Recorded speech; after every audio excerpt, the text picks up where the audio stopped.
Pat Riley likes to say in basketball there are two things. There's winning and there's misery. And this guy has caused more misery this season for opposing teams.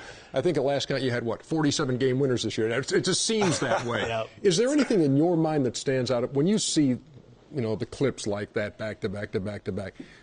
Which one stands out this year for you, Kobe? I think the first one against Miami. I mean, that's the only shot out of all of the shots that I've made that I've never, ever practiced in my life. So it was just a pure lucky horse shot, and it just went in for me. Yeah, you said after that's probably the luckiest shot you've ever taken and made. But take me through the thought process when you're in that situation. Well, I mean, you're really just trying to read the defense and seeing what's going on, seeing what they're going to give you. And did you call bank?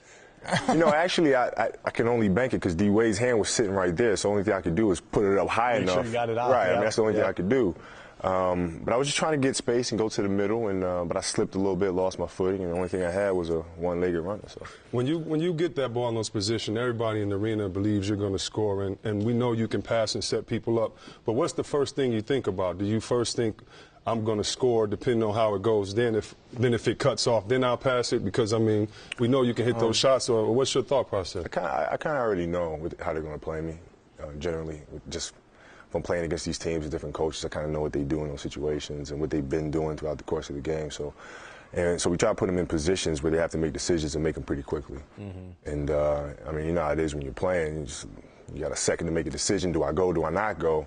I mean, that's enough time for me to, bump, fade. You made some great shots, like the one over Boston when Ray Allen was on you. But what I really like to see is the out-of-bounds play that Phil drops up when he hits. As a matter of fact, here's the one over Ray. Now that was great defense by Ray. Ray's just depressed right now because you can't play any better defense than that. Yeah, by the way, that's great defense. But Ray's like depressed. Believe me, I've had a lot of those shots on me. Ball boys were too. You saw them. That's messed up. Because you just do this, the head goes down. You're like, man, that's the best I can do, coach.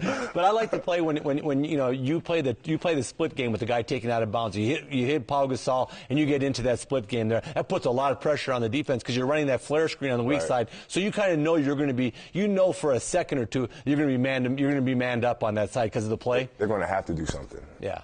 And we ran the same situation last year in the finals where teams paid a little too much attention to me. Now Derek's sitting there on the three-point line wide open. He knocks down a three, to tie the game. So, these little games that we play and where teams have to make choices, and obviously when Powell has the ball, if his man takes his out for him, he can make a play. Right. So that's what we try to do.